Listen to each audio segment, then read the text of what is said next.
We are back here on the Coast Life couch, and it's time to get a little creepy, a little crawly. Yeah, I don't like this one. It's a weird story. And I'm not about it. And it came across my eye line. I thought, you know what, we got to talk about it. It's too weird not to.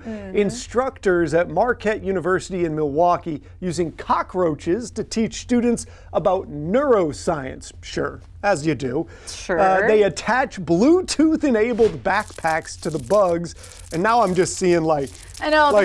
Hey! They attach Bluetooth-enabled backpacks to the bugs, which can send tiny electrical pulses to their antenna. Students use a phone app to control those currents, and in doing so, they can control which direction the roaches move. Now, some animal activists have taken issue with similar experiments, calling them cruel. I get that. I mean, it wouldn't be my first choice, probably, of a way to study neuroscience for multiple reasons. One, cockroaches. Ew. Two, it does feel a little like, I don't know, mind control territory that I don't love. Yeah, I'm not a big fan of the fact that they're just basically electrocuting me, saying, go this way, go that way. I don't want to get tased for my left and right, but also I don't have a ton of sympathy for cockroaches, so I don't know what to do with that. Yeah. But it's interesting. I wonder what they're able to learn and how soon they'll be putting that backpack on us.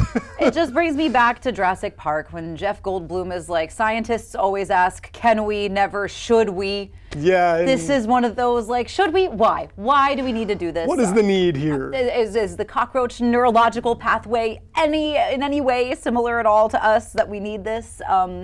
Yeah, I don't know that I like the buggy story here. I don't like the fact that it's a bunch of bugs. I don't love that they're, in essence, slave mind controlling these cockroaches via electric shock. That seems bad too. Yes. Would be an interesting college course to take, but it would be. I guess I'd like to know what they're hoping to find. Yes. Other than just, yes, you can shock somebody this way. What are the hypotheses afoot for this class that the kids have to come up with? All right. In other news, in more positive news, let me see if I can find it. I've got too many pieces of paper. You should have stapled them. Then you would know where you were. See, one of us is more type A than the other. Huge weekend at the movies. Project Hail Mary still going strong. It was north of $30 million, though it was unseated by the gang over at Nintendo. Of course. A huge debut for the Super Mario Galaxy movie, the animated sequel, grabbing the flashing star, sprinting straight to the front of the line. $131 million from Friday through Sunday, and a $190 million since opening.